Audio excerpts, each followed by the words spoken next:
I remember when I lost my mind. There was something so pleasant about that place. Even your emotions have an echo in so much space.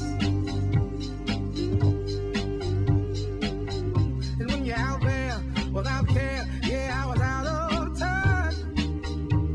But it wasn't because I didn't know enough. I just knew too much.